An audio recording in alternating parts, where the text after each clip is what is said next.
kan orang ngaji kuari hudang ke nawa kurang nuker hes supaya gigisi tempo gerak ke alam barzah ulah nelean batur awak kurang bakal dibaringkeun di alam barzah nu dibawa kabeh ge sugih teu dibawa gagah teu dibawa kabeh ngan awak kurang we jeung boeh dibukakeun ieu na ditempelkeun pipi urang kana taneuh sakadar urang gagah sakadar gagah keur hirup paeh mah geuninganan kos kitu sugih keur hirup paeh mah geuning kos kitu baring bae bentakeun mata hate urang aing teh bakal kos kitu kabeh nu daek milu rekan-rekan ngan sakada datang ka biwir kuburan pemajikan jeung anak datang ka biwir kuburan doang pemimpin urang kepala urang mun urang bawahan ngan datang ke biwir kuburan doang selesai ditutup kuburan urang sorangan di jero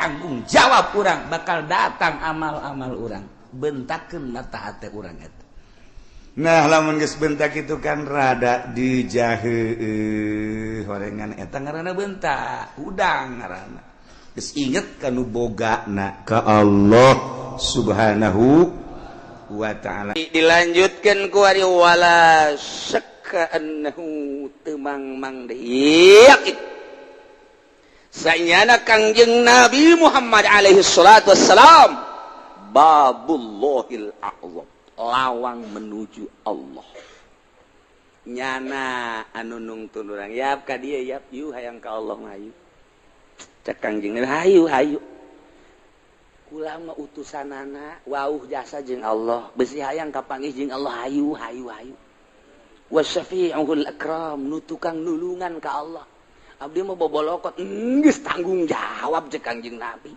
hayu hayu pan aing mah ieu teh boga syafaat hayu cek Kangjeng Nabi tuturkeun hayu aing ka dieu yap weh mantep jasa abdi mah keur baringung deukeutan kula pan kula mah deukeut ka Allah abdi boga keperluan macam-macam hayu ka dieu hayu dibejakeun ja Allah atuh anu bakal ngahasilkeun hayu ka dieu Kangjeng Nabi nu mantak urang teh moal jadi wali kajen kukumah ge tanpa maca sholawat ka Kangjeng Nabi Muhammad sallallahu alaihi wasallam eta guru-guru torekat langsung ngasupkeun la ilaha illallah tanpa dibacaan sholawat teu lalahana konyol tama guru torekat kos kitu dek melakeun la ilaha illallah can loba maca sholawat torekat bloloon guruna nu boloon ye atuh deuk la ilaha illallah teh deuk ka Allah ai anu dilawangna Kangjeng Nabi kok atuh henteu melalui Kangjeng Nabi babullahil a'zam Kangjeng Nabi teh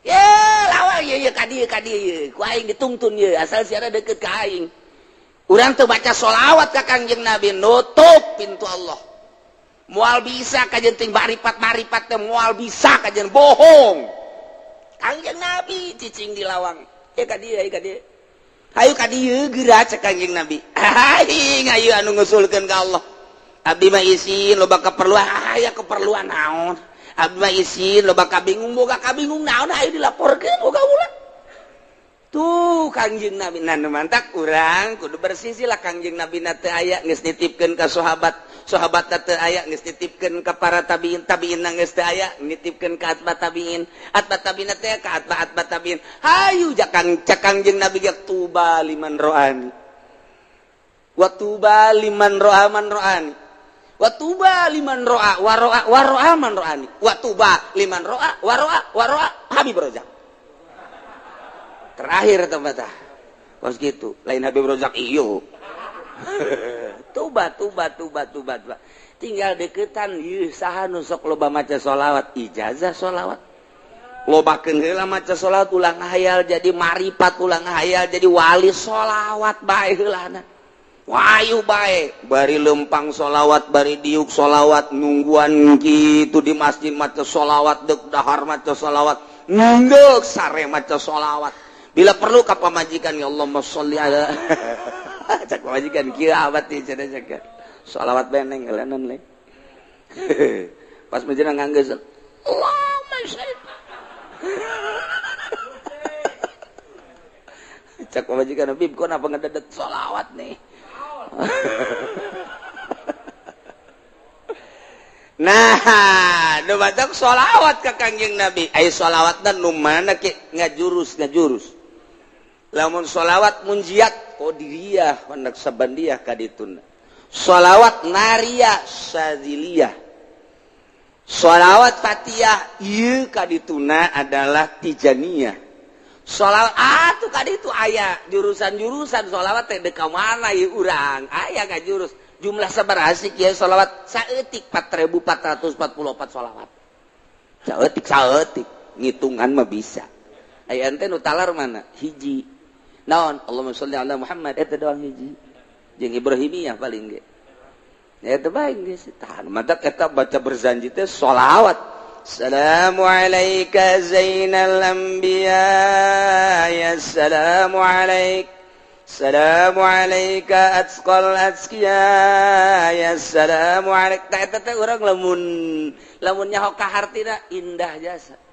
alfal asfiya ngeunaheun azkal azkiya min rabbis samai terus nu mantak ngarenung bae urang peureum benda jeruk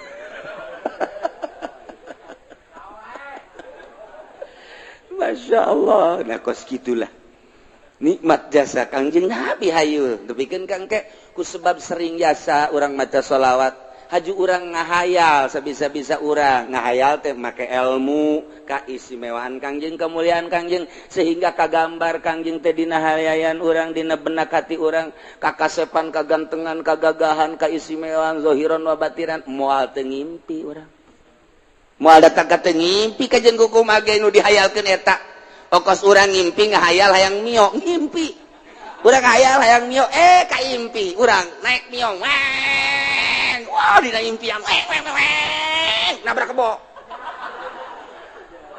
barang hadena ngimpi sakena aduh lamun nya nabrak kebro cilaka sakena ngimpi nya hayang kawin jasa kasih neng lain hayang kawin jasa kahayal-hayal kasih neng aduh hayang jasa kaimpi kapanggih dina impian oh neng Masya Allah padahal mah dina asli nama teu bogoh dina ngimpi mah bogoh asli mah henteu geus ditolak sama barakali geus ditolak sama barakali teu usah ye dina surat lagi geus aya kos gituan tah nonsen macem-macem lah dina impian mah nyana daekeun nyana kurang dibawa waduh kos film India Romi Yuli kapanggih nyana wah aja gugulingan kos dina film India ngobrus aya kali gedebur ka kali sial adena ngimpi doang tah eta teh impian teh nu mantak kabagi aya impian anu asli aya impian kembang aya impian khoyal tilu urang ngeuli gerege kitabna ya gitu atau aya karangan Imam Ghazali Ta'birur Ru'ya aya Ta'birur Ru'ya nu meuli waring letik aya karangan Imam Ghazali caritan ieu supaya ngimpi nu asli sebab jeung Kangjeng Nabi bapan teu bisaeun setan ge setan teu bisaeun ngarupakeun ku sebab urang terus-terusan bae komo tah mah macana amsara taifu man wa farqani wal hubuya daridul ladzati bil alami maulaya sholli wa sallim daiman abada ala habibika khairil khalqi kullihim amsara taifu man wa farqani wal hubuya daridul ladzati bil alami maulaya sholli wa sallim daiman abada ala habibika khairil khalqi kullihim amsara taifu man. Nah dibaca kurang memeh sare wudu heula tas ngala wudu mandi nu bagus mandi heula tas mandi ngala wudu make pakaian serba putih make sesengitan sila urang hadiah heula ka guru urang anu ngaijazahan haju ka sahibul mu'alika ta'libna yani Imam Busyiri kemudian langsung dikhususkeun ka Kangjeng Nabi macana dinazomkeun barengan ku maulaya sholli bari jeung nyaho kahartina dibaca datang kareup sare sok kira eta syaratna kos kitu doang teh syaratna kurang sare teh mendek telentang ti mimiti dieu kala maulaya sholli wa sallim daiman abada ala habibika khairil khalqi kulli na'am sarata fuman wa farqani wal hubuya daridul ladzati bil alami maulaya sholli wa sallim terus datang ka urang rada geus rada rada naon karangarana engget-engget rek sare ngedeng langsung tamsaratifu man la farqan wal buya taridul lazati bil alami maula yusalli wa sallim dair PS sakali ente dua kali kaditu da mangimpi pasti jasa kula carita da bulan puasa tah terus bulan puasa lempang ka Imah Ki Soleh di Imah Ki Soleh lewat jembatan ayo jalan kakak tuh kukula nanya ayo si jalan ke mana ieu nanya wi jalan ke Madinah padi Imah Ki Soleh kukula teh belah diri Imah Ki Soleh ieu Madinah sedang jalan anyar cak nu ditanya teh nu bener ieu mah jalan anyar bagus teh guguran we kula lompat bener teu kebal aya Masjid Madinah ya Allah jah ieu Masjid Madinah ieu aya orang Arab kan anu unggal lawang aya orang Arab boleh dikasep tidak boleh ini khusus orang Arab cek nya juh neangan deui lah aing nyaho lah loba lawangna cek urang teh blok itu aya deui orang Arab udah kasep tidak boleh khusus orang Arab cek nya orang ajam tidak boleh lupat kade itu unggal lawang aya orang Araban cak pemikiran teh jak Kangjeng Nabi mah lain nabi orang Arab jan nabi kabehan naik aing ka jeung kumaha ge naik kula ka luhur begitu naik ka luhur Arab cek nya nggak boleh naik kadulu di handap wah kerumunan aya Kangjeng Nabi tuh ngancan katingali Kangjeng Nabi na ngan dina impian bingung ieu aing ngaragageun mana ringsek asana ringsek aing ieu ka mana ieu aju di tukang penjagana turun teu meunang di handap geus katingali kerumunan Kangjeng Nabi belah ditu ngancan katingali Kangjeng Nabi na jauh jadi kula ditungtung gitu tah ngan aya di luhur akhirnya kula turun ke handap alhamdulillah begitu nanya itu Kang Jenab cenah buru-buru macet jelema teu bisa ka ditu hudang can kapanggih jeung Kangjeng Nabi geus hudang waduh cek kula teh masyaallah maksud tapi pan lumayan datang ke Masjid Madinah na yeay eta ngimpi teh kos kitu teh nah eta bacaan eta kula ngabejaan we naam sarate pun ngamandi heula mandi ngalaudu nol-nolkeun pikiran beres make sesengitan make baju nupis maksudnya karesep Kangjeng Nabi baju putih teh karesep Kangjeng jubah terus make sesengitan beres eta teh tadi ngarep kiblat hadiah ka Kangjeng Nabi ka sahabat ka wali kemudian ka guru urang anu ngaijazahan eta bus imam naon karang-karana Burdah ka Imam Busiri nazomkeun kemudian tambahan maulaya syarat eta kemudian ngerti kana maknana diwiridna sameunangna ulah maka dihitung-hitung datang karep sare cara tadi we miti diukeula maulaya sholli wa sallim daiman labada ala habibika khairil khalqi kullihim min amsarati fuman wa farqani wal hubu ya dari dulazati bilalami terus ayat nu pernah kakula bebeja ku da di dia tanya heuh geus barang diwirid ku cenah aduh kiai cenah kunaon teu dake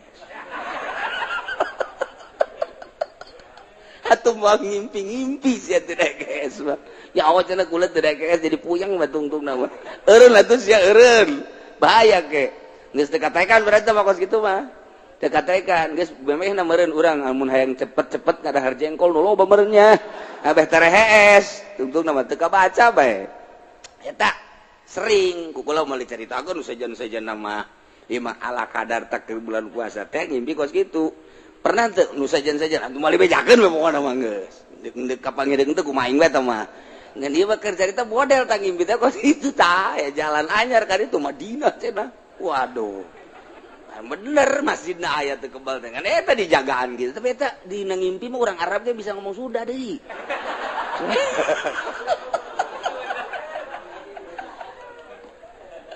geus abah bebeja baheula abah waduh tos ngimpi kasasawan teu bebeja ka kula bebeja aduh abah anu ngimpi kepanggih jeung Kangjeng Nabi pohara jasa eta mah geus pohara aju di Madinah eta mah lain ngimpi aneh abah mah mantap kaju tilu poe teu ka masjid da abang mal ka masjid cenah tilu ieu mah heulanan kurang henteu bebeja asa sare asa henteu aya Kangjeng Nabi nu mentek atuh teu ka masjid abah asal eta kitu asa tilu poe masyaallah geus saya caritakeun lah tah eta wiridan eta kan aya babat terus munjiata anu paling dia teh munjiat tunjina minta kudu diijazahkeun heula ta eta Kangjeng Nabi asal geus urang kapanggih pernah kapanggih jeung Kangjeng Nabi bae lain neuleunan naon ihina neuleunan teh hina eueuh deui pang indah-indahna ngimpi kapanggih jeung Kangjeng Nabi mah indah jasa nikmat jasa kababayang bae deui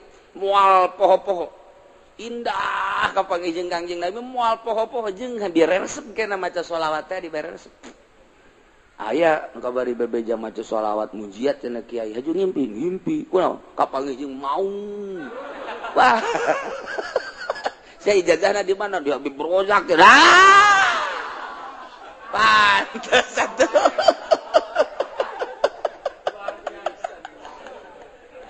aduh masya Allah atuh untung tak kapanggih jeung maung sia aduh gagah maung mah salah ijazah masalah tes ya nyaho cenah diberen aja kos kitu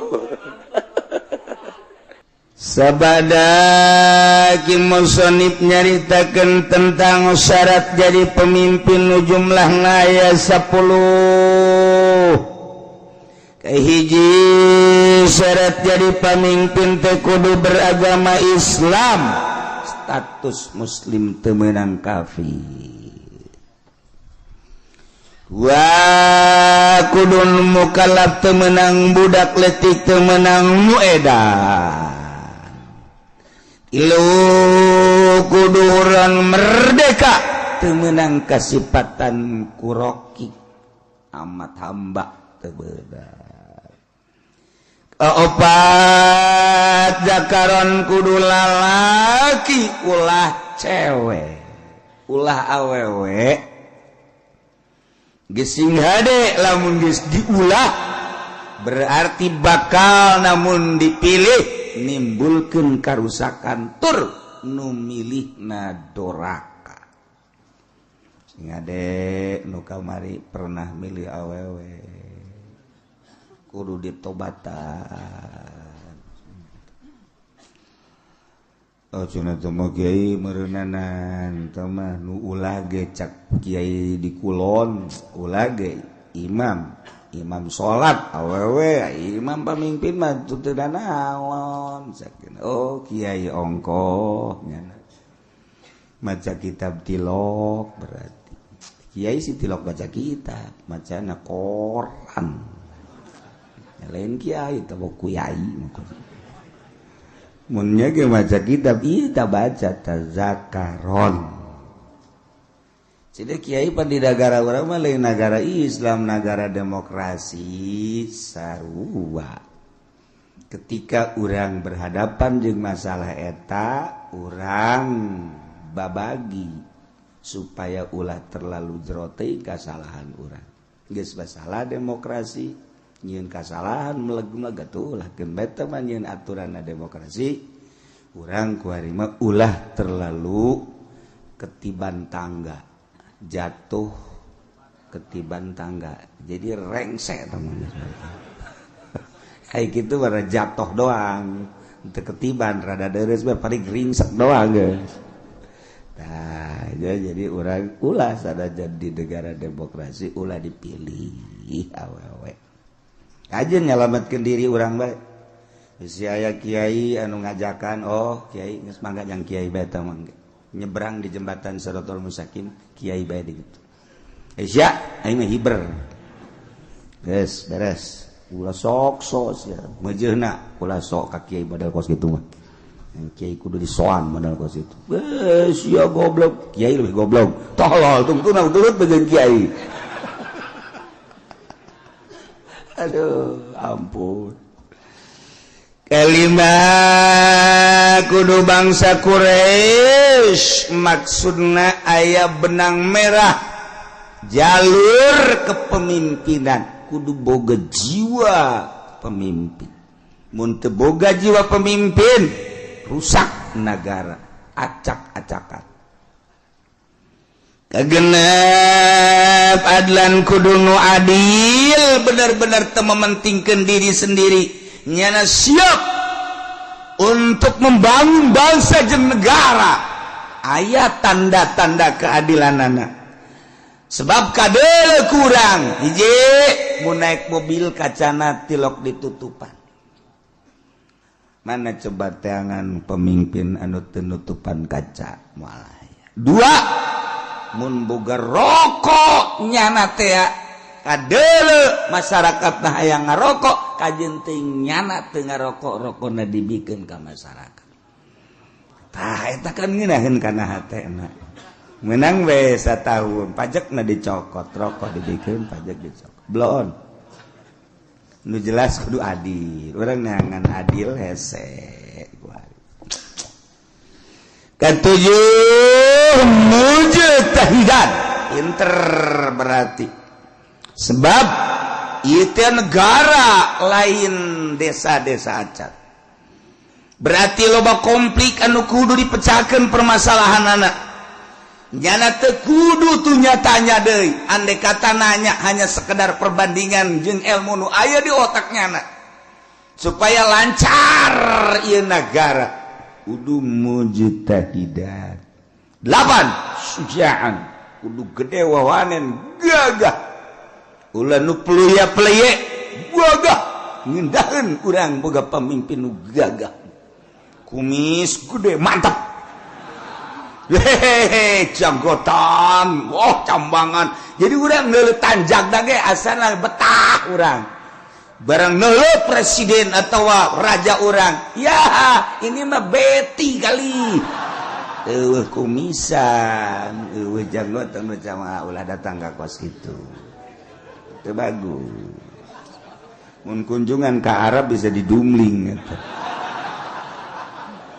sujaan kudu nu gagah 9 zaroin yang kaharep sing ade yang kaharep si ayang ke kaharep jang diri urang bae salametkeun tanggung jawabna ke di akhirat orang bakal ditanya engke ieu mah nunggeus mah geus bae geus tanggung ka neraka geus nunggeus mah geus ieu nu endek bae endek nah deuleu ku urang mana nu gagah lalaki geus menaya aya we ulah lalakina nu gagah pinter eta nu dipilih ku urang kajen nyalametkeun diri urang bae eleh menang sabodok aing mah geus sakitu ta pemikiran aing teh ya lantaran engke ditanya di akhirat jehe kumaha gitu 9 zaroin ngabogaan pemikiran nu luas wawasan anu jero nu luas sebab negara 10 boga dedengan sempurna dedeluan sempurna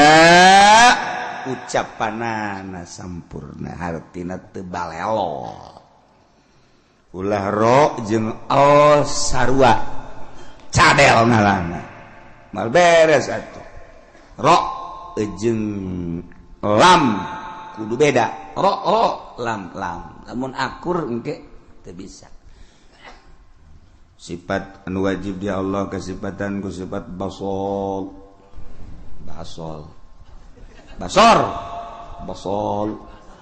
ro basol empatnya naon cadel jadi basol ro lain l tungtuna dikurangan sifat wajib di Allah sifat baso pan baso aing re teu bisa lam salah mending baso kan jadi salah tuh itulah persyaratan jadi pemimpin Imamul Azam presiden raja atau di bawah dunah yakni gubernur bupati camat lurah termasuk RT itu teh raja RT teh sakarajaannya ada wae sa RT urang jadi takeun RT raja atuh pakai celana pendek pada RT raja kuari deuk nyaritakeun kasahanana jadi imamah kumaha ieu sahna nyana jadi pamimpin seseorang anu memenuhi persyaratan 10 tadi sesuai dengan kriteria anu tadi nyana bisa sah memimpin bangsa kutilu perkara nomor kahiji wa tan'aqidul imamatu bil bai'ati wa tan'aqidul imamatu bisa kabundel nyangred sah maksudna jadi pamimpin sifat pamimpin yakni imam presiden gubernur bupati bil bai'ati ku bai'at di bai'at di zaman baheula pertama nu di bai'at ialah Sayyidina Abu Bakrin Siddiq radhiyallahu anhu. Pertama nu di beat jadi pemimpin adalah Sayyidina Abu Bakar Siddiq. Seluruh sahabat anu ngabogaan wawasan anu sampurna berpangkat ijtihad mujtahid berbagai kelompok tina kelompok dicepol untuk mengesahkan kepemimpinan Sayyidina Abu Bakar Siddiq radhiyallahu anhu.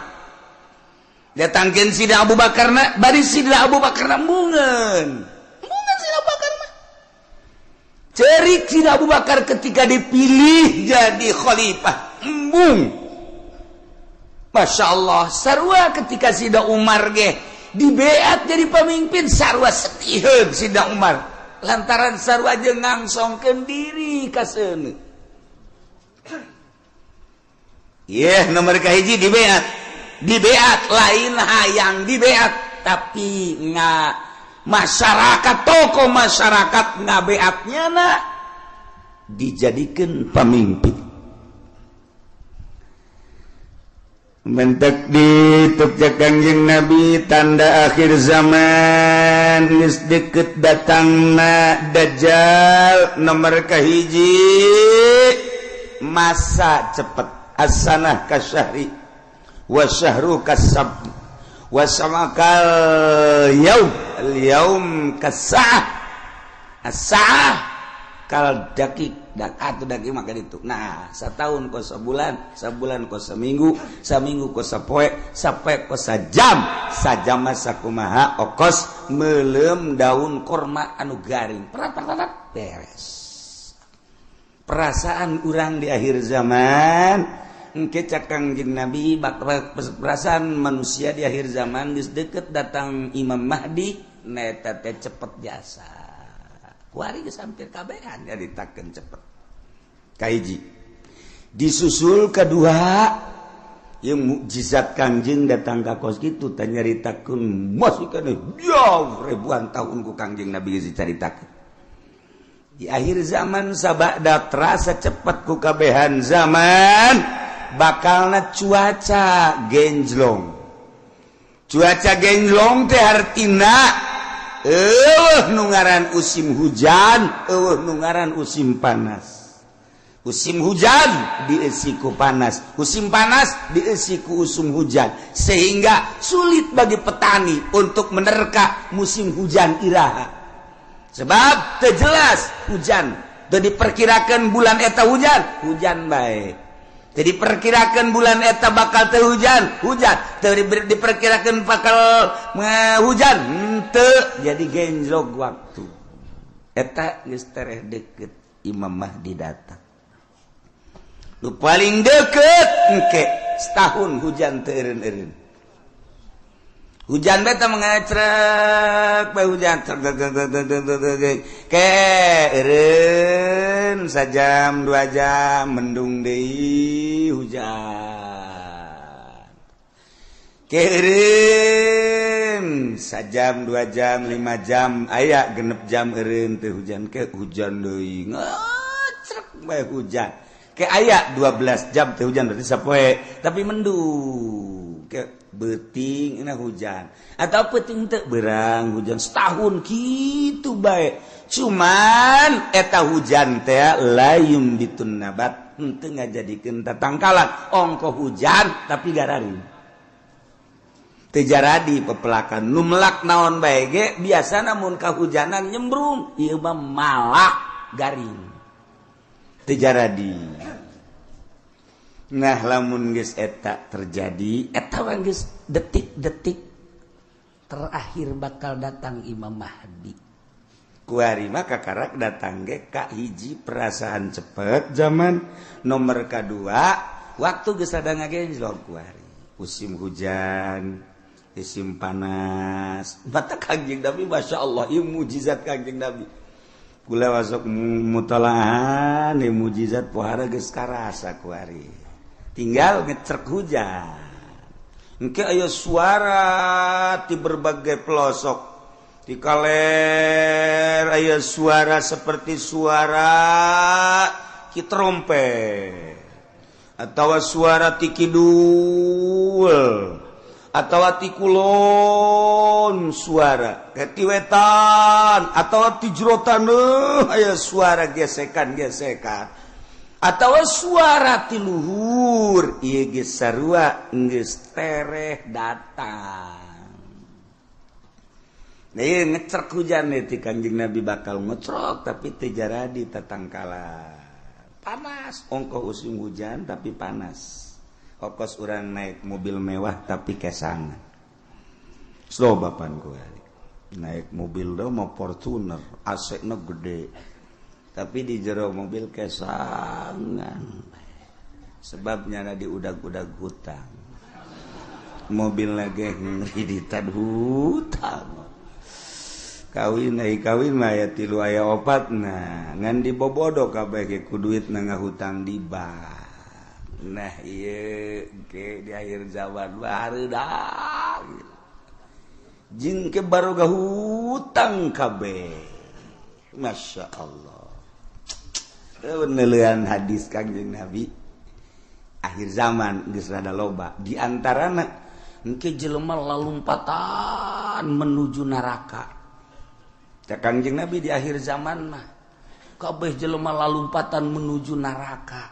Sahabat caricing bae. Maksudnya salah tante Kanjeng Nabi ngomong nyarita. Kanjeng Nabi balik deui ngomongna di akhir zaman mah jelema lumpat kabeh ka neraka. Percis kos kuya mun dibahasakeun urang mah. Kos kuya ngagejeburkeun diri ka cai.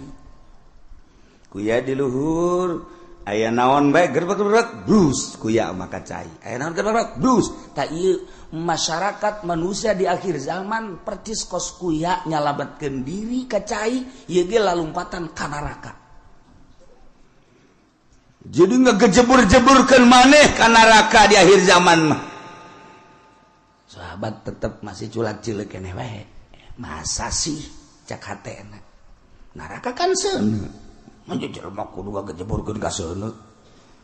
Ima jelemana meureun teu normal di akhir zaman teh wae mah Kangjeng Nabi salah ye, masih didengekeun bae ku sahabat. Asana meureun aya kekeliruan ieu Kangjeng. Kangjeng Nabi kan weruh sadurungna. Sahabat teh masih kere culak-cileuk. Banget teu percaya cak Kangjeng Nabi di akhir zaman ke jelema lalumpatan menuju neraka. Percis kos kuya nyalamatkeun diri ngagejeburkeun ka cai. Engke jelema masing-masing kabeh berduyun-duyun. Malah mah mun aya anu rada lambat kunyana disingkirkeun lambat amat sih ka neraka. Disingkirkeun kunyana anjeula. Jadi anu jelema-jelema anu ngahalangan di lambat sia ka neraka bae kudu lambat anjeula. Wih bari yang berani ayo aing geula geus aing jadi pamimpin neraka geus.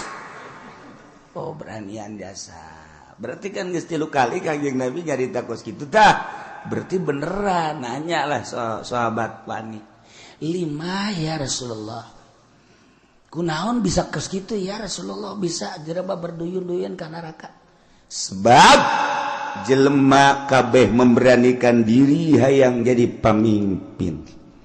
Mendaftarkan diri hayang jadi kepala desa, mendaftarkan diri hayang jadi bupati, mendaftarkan diri hayang jadi gubernur, mendaftarkan diri hayang jadi presiden, hayang jadi menteri, eta ngaranna bermenuju neraka jahanam. Ya Allah, ya Rabbi, urang lamun ngomong kos gitu pan bupati dah kiai di bisana. Tak sama kos gitu mah ya tuh aing mah keur ngaji sia dek ngadengekeun atuh teu ngaji ya aing mah ngaji ge ieu bangsa jeung jelema nu kos ka dieu be nu laletik aing mungkin dia mah teu kudu ngaji geus sia jeung Kiai Golkar bae ka ditu aing mah keur nyaritakeun akhir zaman mun teu percaya datang bae dibere kitabna baca ku sia iya teu bisa cenah macana emang sia mah ciri neraka teu bisa maca kitab ya anu ahli surga mah bari sama maca kitab. Waduh, cak meri maji makan yang henteu. Henteu ge pandai ngadengekeun. Pamimpin mana kuari nu daek ngadengekeun ngaji nu bener? Deuleu sa Indonesia. Ayo teangan camat nu daek ngaji nu bener. Sugan aya di Pandeglang mah, sugan aya di Serang mah. Coba sugan aya bupati nu daekeun ngaji nu bener. Nu bener ieu mah maksudna ngajina nu bebeneran Al-Qur'an jeung hadis beneran. Ya, ceuli aing sumpungkeun. Asal aya bae ge. Mana gubernur? Ieu mah ngaji bae heula ulah ngalaksanakeun ngaji nu bener mana? Mana? Eueuh, mantak aing ngomong kos kitu teh, bibisaanan teh mah kiai sakeun teh. Ya tuh aja nih bibisaan aing. Itu percaya sia. Itu babagi bae ke di akhirat. Dah, jeung surga mah lain nu ki uci anu pangeran. Aing mah wau jeung pangeran goblok. Ya, gue ini sombongannya lah. Sombongan nu kitu mah mejeuna. Pajar bae bener bae sombong lah. Tangkorak sia. Nah ieu mah keur carita di akhir zaman eta Kangjeng Nabi deuleu lah dikana kitab Mukjizatur Rasul di akhir zaman aya kitabna beuli geus ieu mah jang pamimpin bae beuli sia mah teu kudu lah cukup ngadengekeun di aing geus ya Kiai Golkar tilok ngomongkeun nu kitu pan Kiai partai tilok aing ye gua ngomong ye berduyun-duyun jelema menuju neraka kaget sahabat. Salah ngomong meureun Kangjeng berduyun-duyun jelema ka neraka. Asalna lain meureun berduyun-duyun jelema ka neraka aya anu mandeg disikirkeun awas ya ayo sia mah ka nerakana halangan aing. Oh berarti bener cek sahabat lima ya Rasulullah kunaon lantaran jelema memberanikan diri hayang mimpin batur puguh dirina ge bobolokot ku dosa.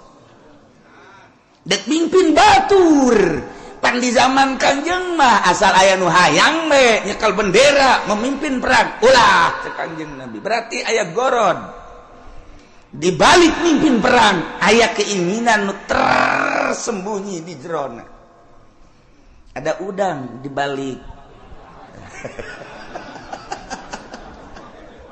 aduh ya ongkos nulungan rangda eta teh ada udang di balik rangda eta Kanjeng hukum ge. Aya rangda katabrak sapeda di ais.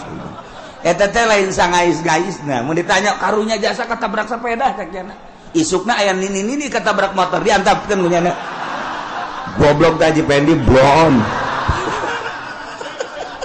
Antawang dia di ais. Korek ada udang di balik eta. Aduh, masyaallah. Nah iya ge jekel bendera ketika hayang teh cek Kangjeng Nabi aya gorod ketika embung karak ya Masya Allah mulus berarti. Nah jelema di akhir zaman teh anu memberanikan diri hayang jadi pemimpin berarti nyana keur lumpat menuju neraka jahanam. Jelema anu dagang di akhir zaman mah berarti jelema anu siap ka neraka nu dagang ge. Sahabat kaget, ye pan ka dagang-dagang atuh.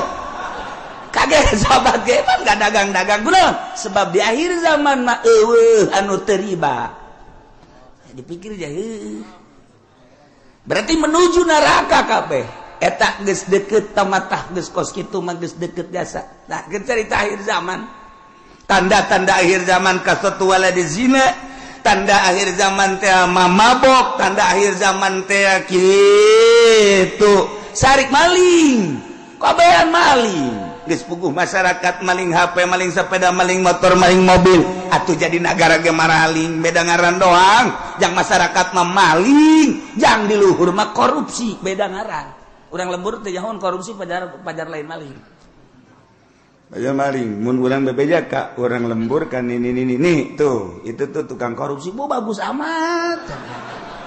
Bagus sakira teh. Itu nyahoan korupsinya mah. Sarua jeung air mineral barang ku urang dibere ini air mineral. Embung ini mah air mineral mah. Kunaon? Eta kan dicampuran mineral. Oplok.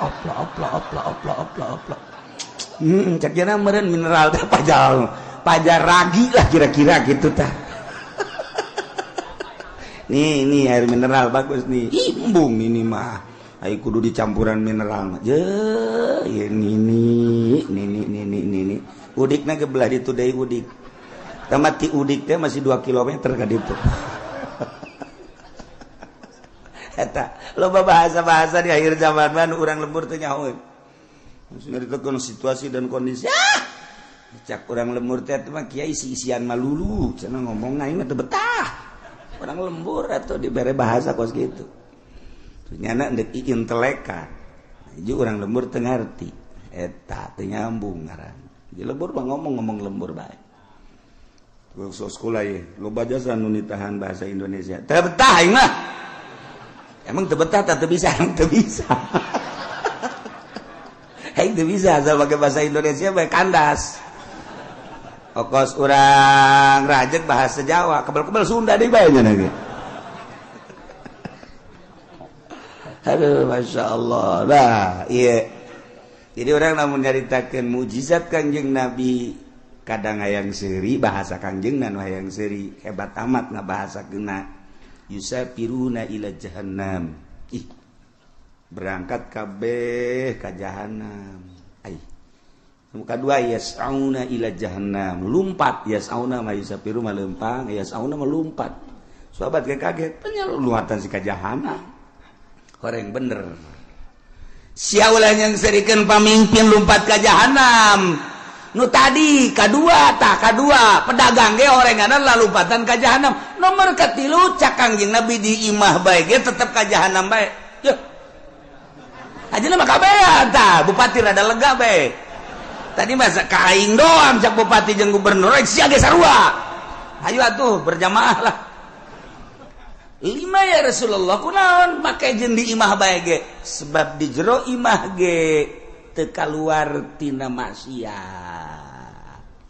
Di jero imahna di jero kamarna nyieun kamar deui, di jero kamarna nyieun kamar deui, dipoekan tetep maksiat bae.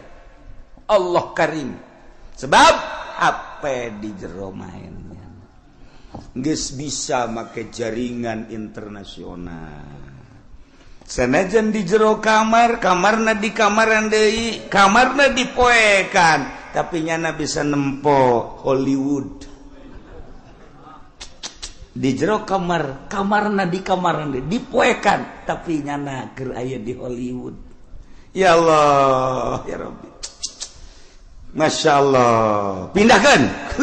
Keur aya di California. Masya Allah. Pohara. Ya Allah, jauh teuing lah ke California mah, pencet deh Texas. Woi, cek nini eta sih negara mana? Ulah loba omong nih. Nini bae nyahona paling ge bojong bae. Kendal bae nyahona bangsa nu karari itu bae teketos bae. Geus nyahona kadinya bae. Pugu di bojong geus sareng di Texas kuari mah. Eueuh nu teu akur kuari. Kahirupan di Amerika jeung di Citra aja atuh beda.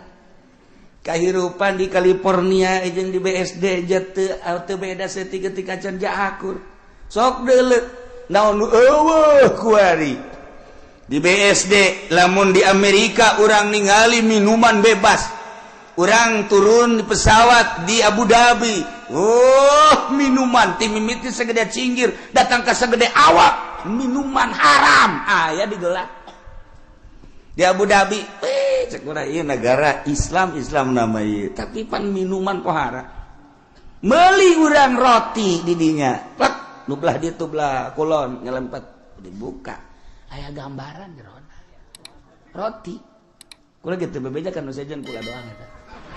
Besi aja mareuli. roti garing bari itu iya kan minuman tuh baru tempat tadi Abu Dhabi cek teh meuli roti belah ditu tah meuli detik segini korma segala naon dibeli buka aya gambaran saya seri emang ngerti tah naon sih maksudnya aya gambaran tuh make calana sia geus ditutupkan deh ku kula lah dia kan banjang bawaan ka imah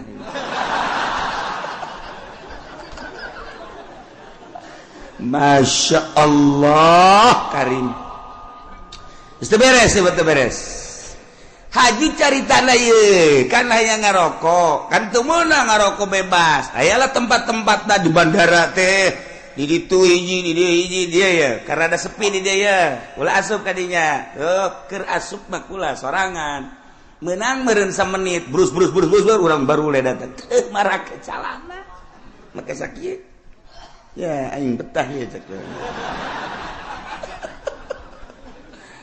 perlakuan ngalakukeun nu teu senonoh di jero dihareupeun manusia geus biasa kaluar we kula masyaallah karim eta di Abu Dhabi kos kitu di Abu Dhabi encan di jerona eta kakarak di bandara masyaallah karim encan di Amerika na encan di Inggris encan di Jerman di Prancis kudu jauh-jauh di urang emang kumaha gitu Masya Allah tanyakan ke kacamat gitu pan nanyakan kacamat berarti rahasia geus teu kudu nanyakan ke orang lembur camat anu gaul tapi camat saha teu jauh kula wae waktu jauh gitu jauh jasa 1 2 3 4 camat nu gaul nu sok biasa kapanggih di satelit terus sia mah geus moal nyaho satelit tadi mana dasar lembur sia mah kampungan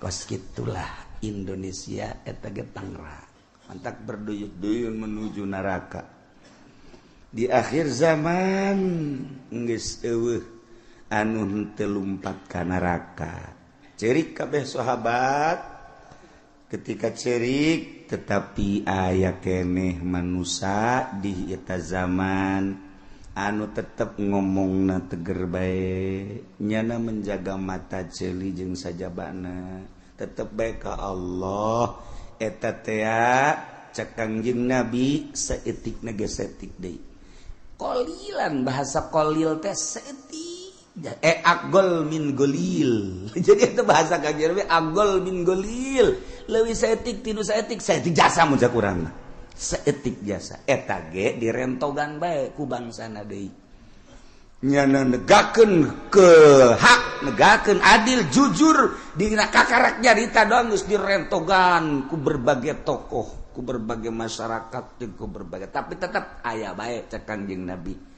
datang ka engke Imam Mahdi turun datang ka Dajjal aya bae hiji mah setiap negara kabupaten dibere ku Allah hiji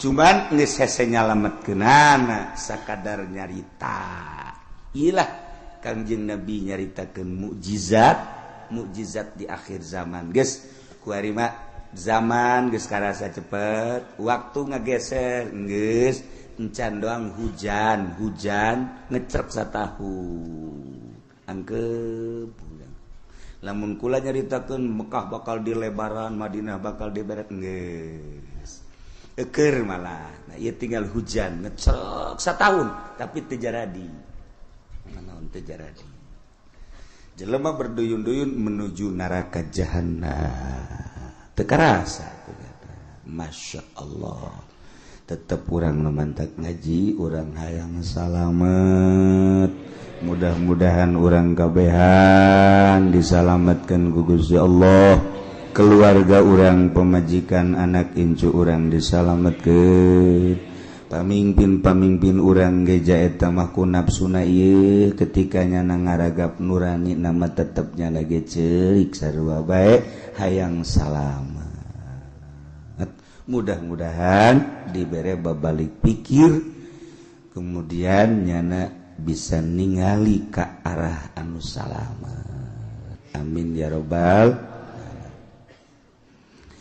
watanakidul imamatu bisa sah jadi pamimpin jadi presiden bil bai'ati ku di bai'at wal asahu nurutkeun cekal asah bai'atu ahlil hilli wal iqdi saha minal ulama'i war ru'asa'i wa wujuhin nas alladzina yatayassaru ijtiba'uhum artina nu milihna teu kudu keseluruhan negara nama bentukna khalifah tapi praktek memilih nama beat kulantaran beat teh aya bai'atu ahlil hilli wal iqdi berarti aya pemilihan demokrasi sebab ketika harita nu hendak dipilih diangsongkeun tilu tokoh lain bae Sidina Abu Bakar Siddiq aya tilu cuman nu dipilih Abu Bakar Siddiq berarti kan hampir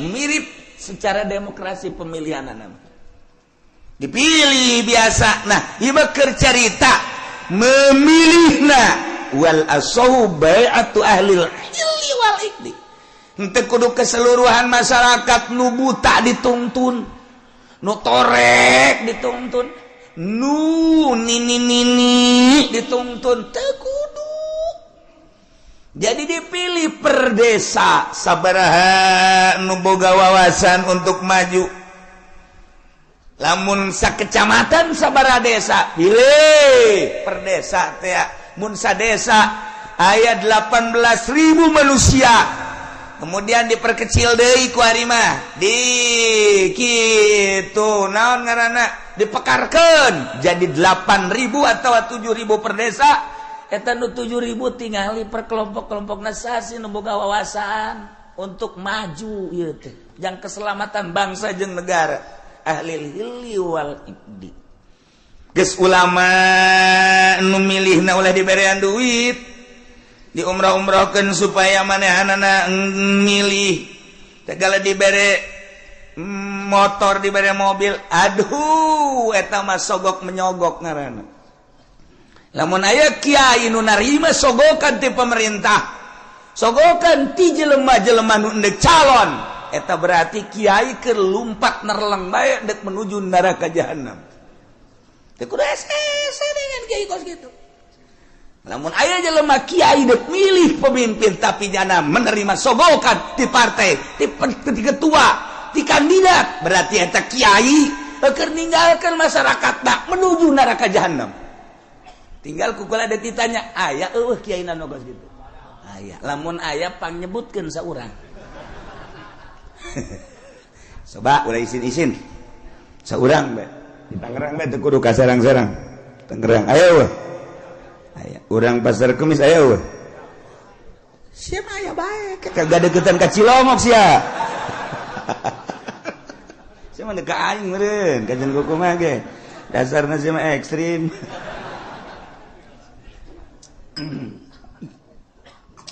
nah ulama memilihna boga wawasan di samping ulama ruasa pemimpin-pemimpin tokoh-tokoh wa wujuhin nas tua-ketua manusia anu gampang kumpulna dalam rangka menyatukan visi dan misi untuk memajukan bangsa jeung negara. Masya Allah nu milihna nu kos kitu yes kuari maka simpulanana bae wa syartuhum sifatus syuhud syarat jelema nu endek mengangkat kepemimpinan ulama tokoh termasuk kitu kepala-kepala kampung dan lain-lain sebagai berbagai lapisan masyarakat anu dianggap mempunyai wawasan syaratna sifatus syuhud sifat saksi nu kira-kira nyana jadi saksi sah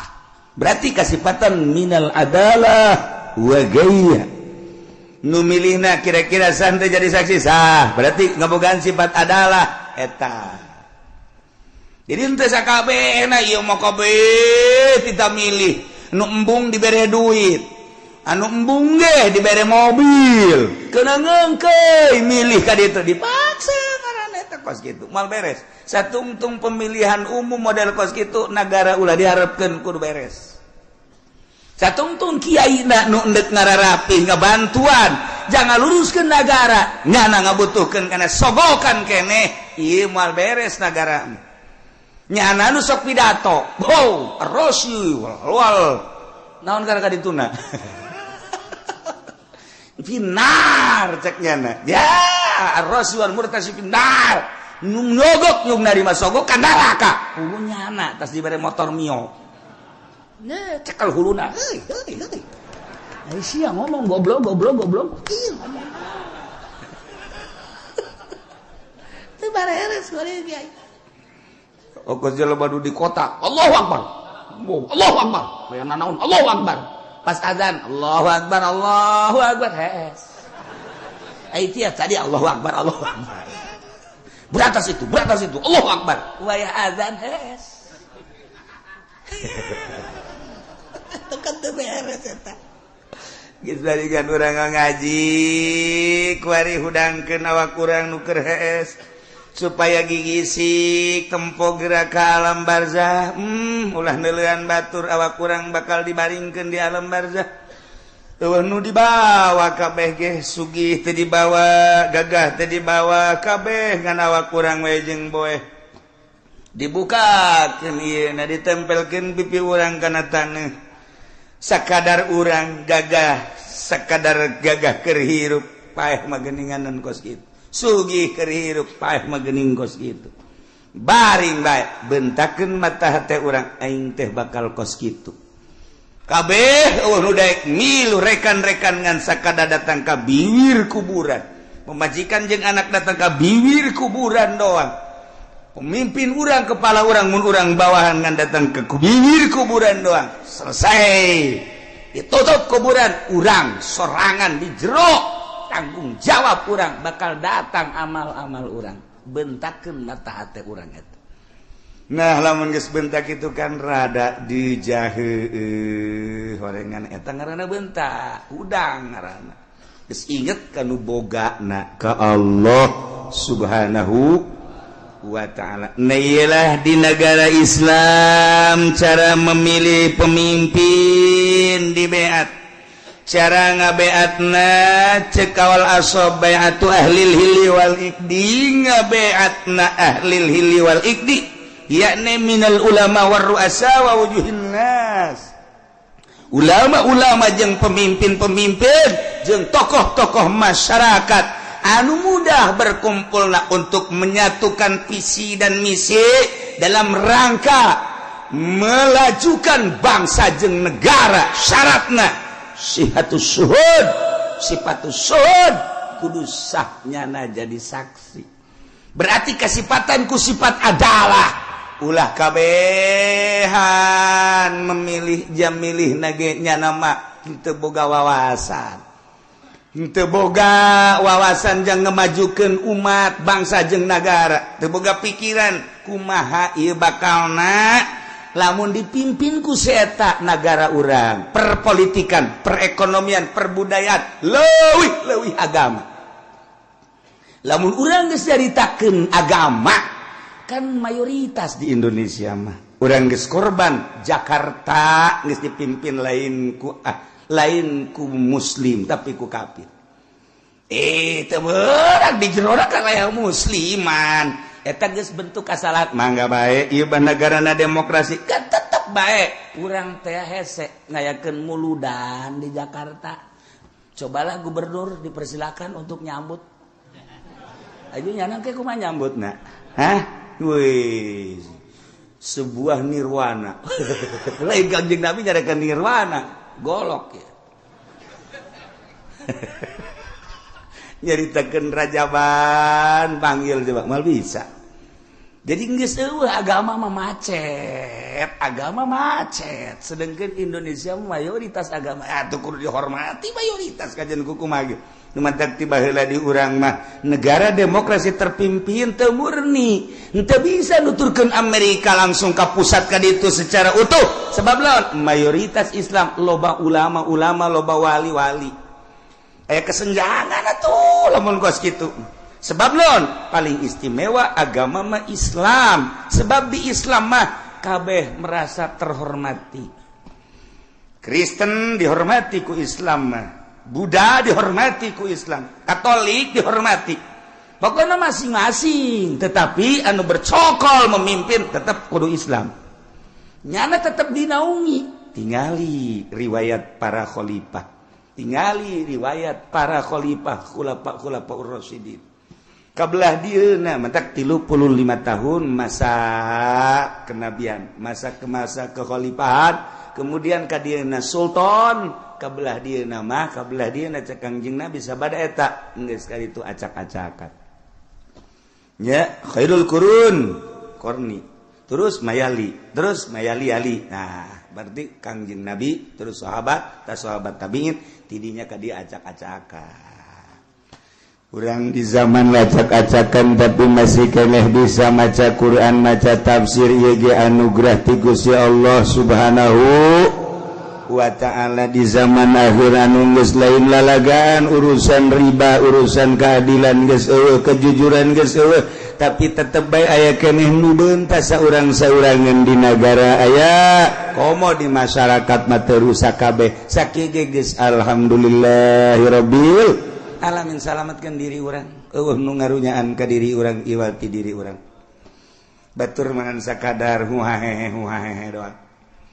Mantak Tan Syekh Abdul Qadir kedatangan tamu. Setelah kedatangan tamu nyaritakeun cintana ka seseorang. Seri Tan Syekh datang deui tamu nyana nyaritakeun cinta ka seseorang. Seri geus beres ngobrol nyaritakeun cinta, nyaritakeun bendu. Kasih anu mah cinta, kasih anu bendu, kasih anu cinta, kasih anu bendu. Cek Tuan Syekh, cinta ente jeung bendu ente tetep neraka jahanam. Kunaon emang? Sebab cinta jeung benduna lain lillah, aya kepentingan. Urang resep jasa ka tokoh nu itu, ih pohara. Emang kunaon mantak resep sok merean bae.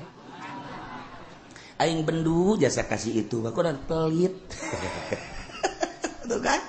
Aing resep biasa ka kiai itu batu. Emang kunaon kiai itu mah naon bae ge jeung meunangnya nama.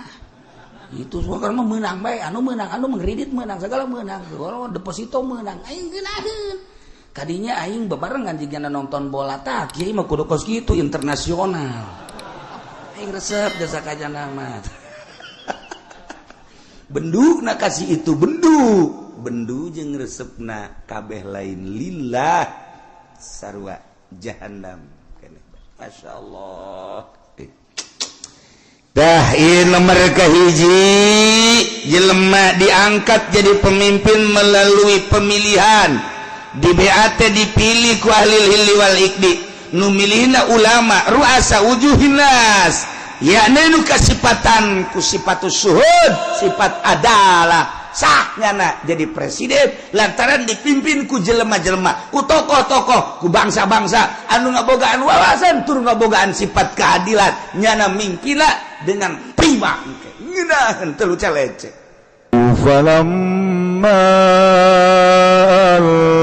qawsaru ayunan nas wastarabum waja'u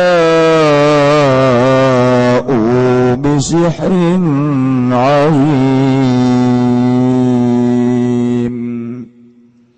Allahu a'lamu bimuradi qala ngucap Kangjeng Nabi Musa ngucap-ngucapin lapad alku nibakeun sira gawe amrun lil ilmi yaiku parentah kadua ngirinan litaqadimi raqaihim kalawan andinginakeun nibakeun ane sahara kabeh tawassulan bihi na ara-ara gawe lantaran kalawan Kangjeng Nabi Musa tawassulan kena ara-ara tawassul kalawan Musa tawassul tetakti ilahi wari lagi mari ngalairkeun hak. Falamal kau maka samang-samang sanibakeun ya sahara kabeh balahum wa isyahum ing pirang-pirang tampara sahara lan tetekene sahara pirang-pirang tetekene sahara saharu maka pada ngalalihir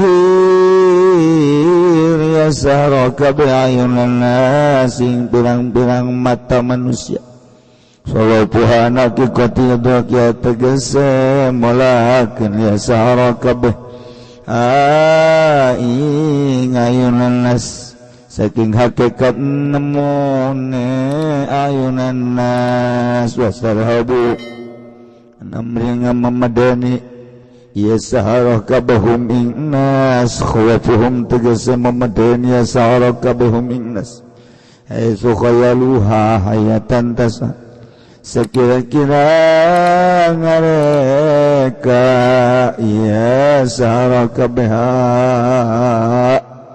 ing hibal wa isyahum hayatan tasa ing ulagang gede atau hayatan ing ulag tasa kang luar leori hayah waja'u lanta kaya sahara kabeh bisirin nazim kalawan sihir kang agung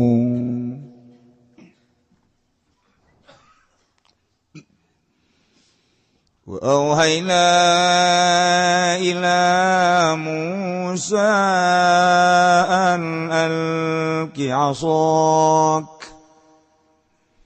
وَإِذَا هِيَ تَلْقَفُ مَا يَأْفِكُونَ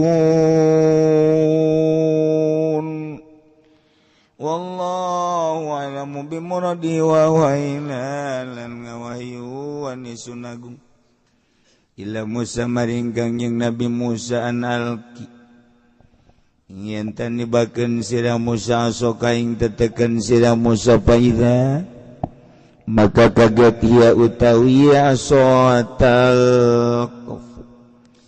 iku ngaleg-legan ya aso bihapi ihdatain kalawan den buang salah sawijine tarar minal afsi saking asalet talqop mana netap daliu itu tegese ngaleg-leg iya aso maya pikuna ing barang kang nyarulap ya sahara kabeh iwa yaqlibuna tegese ngabalikeun ya sahara kabeh bitumuhim kalawan tipu sulape ya sahara kabeh waqa'al haqqu wa batala ma kanu ya'malun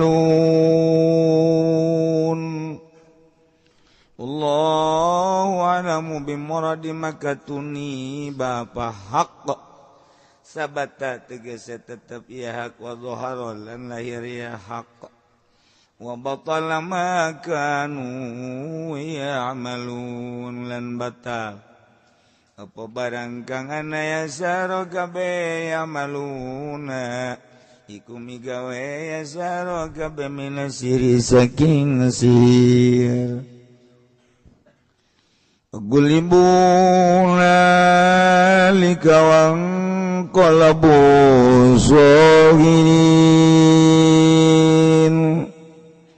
Allahu a'lamu bimuradi maka dan lini ya Fir'aun wa kaum tegese Fir'aun wa kaumuhu lan kaum Fir'aun hunalika ing dalam kene panggonan wa qalabu lan nerima kebalik ya sahara kabeh soginin aleka ngina kabeh soru dalilina gezadadi ya sahara kabeh ku kang hina kabeh wa ulqiyas saharatu sajidin lan den tibakeun apa pirang-pirang ahli sihir sajidin alekang sujud kabeh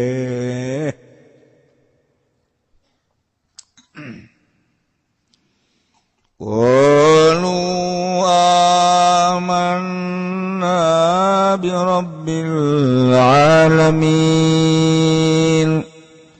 Rabbi Musa wa Harun qalu ngucap ya sara kabeh tiap ngucapin lapan aman ngimankeun ingsun sadaya birabbil alamin kalawan pangeran alam kabeh Rabbi Musa tegese pangeran Musa wa Harun lan Harun li ilmihim kana waruh sahara kabeh bi anna ma syahaduhu kalawan satuhune barang kang nyakseni ya sahara kabeh ing minal asa saking tetekan la yata'atta bisihri ikora narima tekaya mak kalawan sihir bisihri kalawan sihir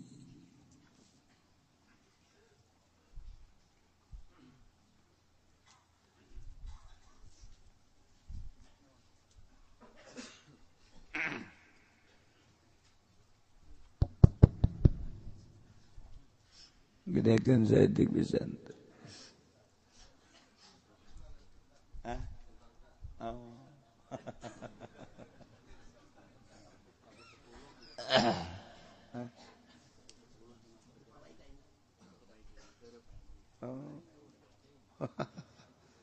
sebelum enggak sangka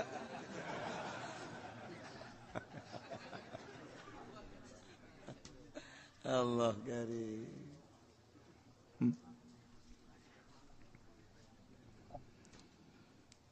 beneran ya teh keur nyaritakeun tentang pertandingan antara pesihir Firaun jeung Kangjeng Nabi Musa nu mawa mukjizat nyaritakeun tentang ngaduna sihir jeung mukjizat Masya Allah. Setiap Rasul terus baik Gusti Allah diberi pertandingan supaya ketinggali hakna mukjizat supaya kadulu benerna mukjizat andingkeun jeung sihir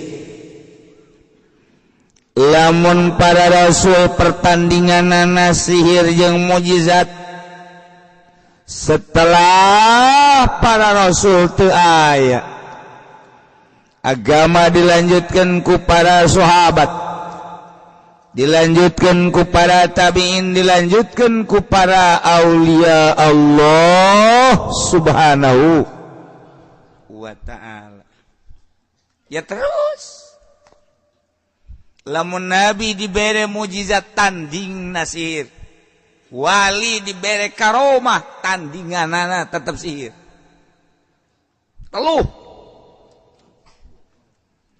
ulah kaget lamun kiai diteluh ulah kaget ja Kangjeng Nabi ge lamun teu diraksa ku Gusti Allah mah teu diteluh sarua bae terus datang ka kuari terus perseteruan jeung pertandingan antara sihir jeung mukjizat sihir jeung karomah sihir jeung maunah ulah maunah maunah tunggak gajah tahu sekali jadi pertandingan duh cenah aing masih amat jadi kiai kos kitu mah jah cuma lain ti kiaiin meureun can ge jadi kiai geus ieu eta cenah beusi ditelu tuh kayak ujung-ujung lama paeh bae di paeh perang syahid paeh ragag cilaka syahid paeh ditelu syahid Allahumma ya qadiyal hajat sia mah amin bangun deuk neluh ka aing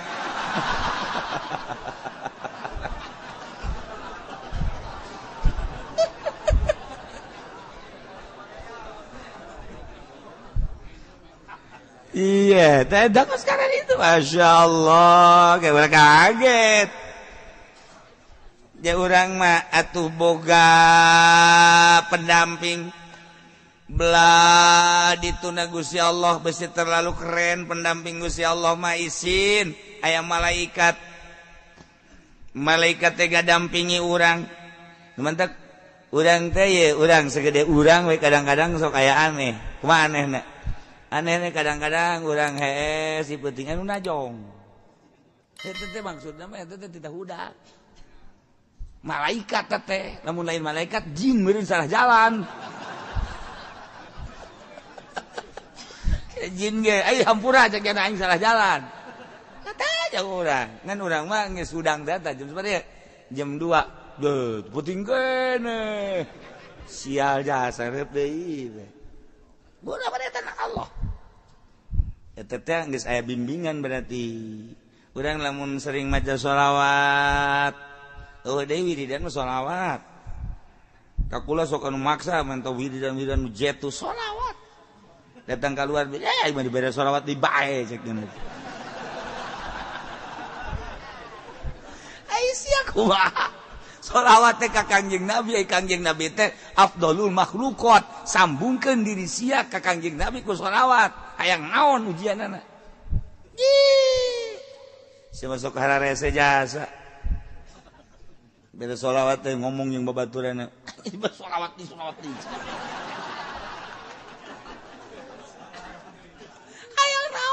yang naon nah urang dibimbing ku Allah dibimbing ku malaikat lain lalagaan bimbingan lamun cacak eueuh bimbingan moal kuat tumantak kuat ge seorang penegak agama aya ngabimbing boro-boro naon nafsu nabe dibimbing ku Allah ulah nafsu ulah cilaka dibimbing ku Allah tah hayang aya nu ngabimbing model kitu teh eta teh kudu loba hudang ti peuting kudu zikir maca sholawat kakarak di jero hate ngegelempeng blek beda di jero hate teh aya eusian eusi teh eusi ma'rifatullah nu mawa wani nu mawa teges anu mawa lesang marifat ngomong eta kapan lamun henteu marifat mah teu lesang ai hartina teu lesang teh aya muatan bae ngomong urang di hareupeun bupati muatanana amplop ngomong urang di hareupeun anu ngariung muatanna berkat kos kitu bae kan tuh teu bener kumaha aja sia makarar itu eta teh kudu dibenerkeun ku sia aja ingin nyaho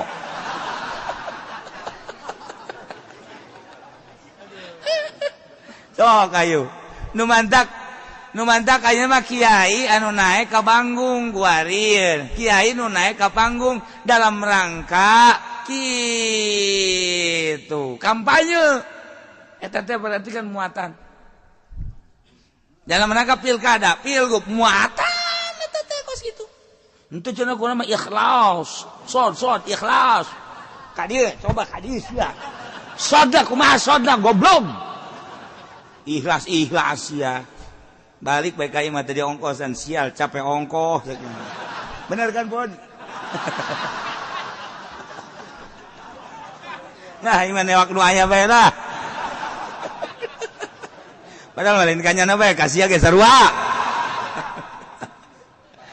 ieu keur carita ieu mah muatan teh mawa teu teges geus engke kadengenage lain deui. Saya teh si mana? Si anu, ngadiran sa kiai, naon tuh kampanye, nyatakeun naon tuh? Kiai kos kitu ieu tah. Mulai heuy, teh kiai pinter teh. Pinter tinggal pinter. Mengundang itu ngajakan ke partai. Beres sama kiai. Ji sia ngadengekeun ongko, teu beres ongko. Nya na meungeun dibere duit aing. Tuh. Mantak babagi po datuh. Ya gara-gara sampai ke letikos ya. Aduh. Masya Allah. Katara. Aya muatan urang ngadengekeun ulah kebel dengekeun ku urang sok kiai. Dinu hajat, muludan, rajaban.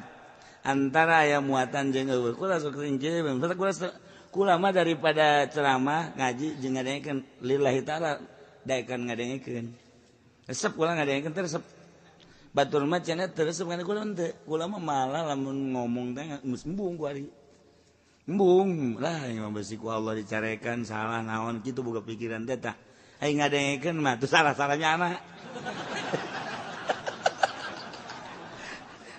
geus atuh aing resep atuh terus atuh bamalerkeun kan gitu aing ngadengkeun mah ngarokok teh naon teh lah sok ngadengkeun gula teu kebal haju bae muatan katara kudu bisa ngaji bilagah mah komo tek geus katara kajian ku kumaha ge geus eueuh nu teu katara saeutik ge urang ngaji bilagah teh aya makom likuli makom makol likuli medan rijal aya muktado nganyahoan kurang kamari aya Habib Salim Jindan NKRI marka naon marka bingung kan urang orang harga mati atuh urang matinya apa pajar marka atuh marka mah jalan cek urang teh kunaon eta lain haolan nyaritakeun eta berarti muatan NU kan NKRI mah berarti nyana keur nyaritakeun NU kabawa ka Habib Lutfi ka NU-an nyaritakeun Nusantara kan Nusantara mah NU nyaritakeun tentang Muhammadiyah eta teh Sayyidina kan eta mah perseteruan antara NU jeung Muhammadiyah kabawa kanyawan ku ahli ngaji mah kaluar tina jalur deuk saha mentak resep ngadengkeun teh resep marga aturan mah marga lamun marga mah di Bandung marga hayu henteu salah nu salah ngan kaluar tina muktado cek tukang ngaji bilaga ya paranti nah teu ieu mantak ngaji di elun-elun kieu ye sesuai jeung makom sapekerna rusak di elun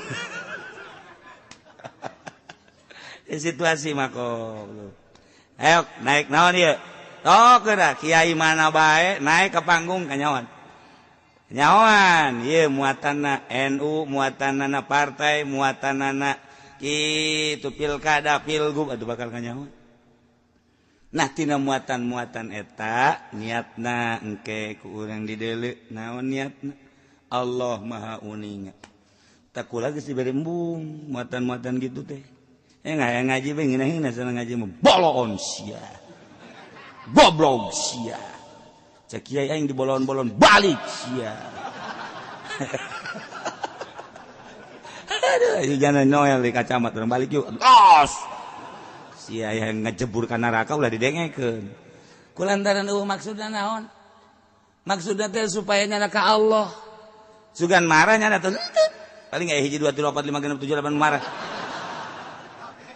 atuh sabodo ya aing mah teu ngamusul ngamarahan nyana maksudna dek dijadikeun dibawa ka Allah sabisa-bisa daek nyana ngadengkeun Allah berarti menang hidayah teu daek nyana mundur bae ngajina yu didinya mah didinya di Cilokan urang jauh cenah abe babari balik atuh los emang aing teu nyaho gitu jauh anu ngabejaan tuh di masjid aya hiji nyaho zaman tadi teh di dieu ngajina kudu jauh ka ditu bong aing lamun sasalaman cenah teh poe aing carakan malulu itu geunan ngomong gitu tuh sia ngaji ongkoh aya anu geus bugraget teh sok aku bugraget kiai tapi kunaon tuh aya rekamanana mah menta deui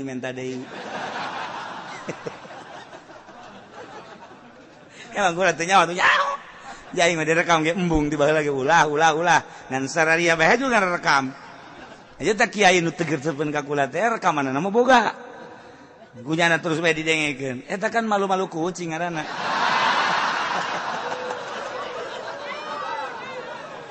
ngan henteu nganaon kula mah hari nyana aya mangpaatna mah tu mangga bae baik bae henteu aju kula bendu teu mun kula bendu bae carekan ku Allah entak eueuh nu dipake ke bendu sasaha ge pamarentah emang kula bendu ka pamarentah tuh ka bupati deket ka gubernur deket komora nu karno pernah syuting bareng ben baheula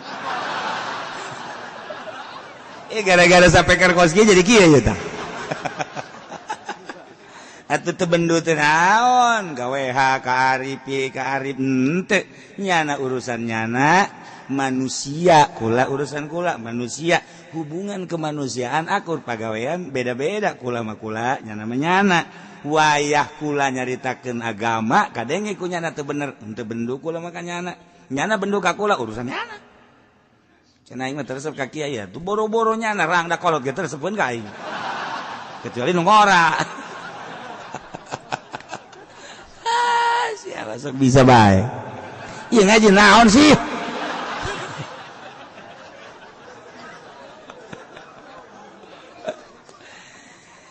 kulantaran ieu dongeng Kangjeng Nabi Musa di luar loba nu ngadarengekeun hayang kelanjutanana urang mah di jero bisa ngadenge di luar makan teu karunya sedengkeun ieu kan rame sebab pesetruan ngadu sihir jeung mukjizat hendeuk diperagakeun ieu teh antara sihir jeung mukjizat kulantaran situasina urang mah bisa bae dipaksakeun di jero di api nu di luar mapan karunya nah ieu mah urang sakieu bae wallahu a'lam.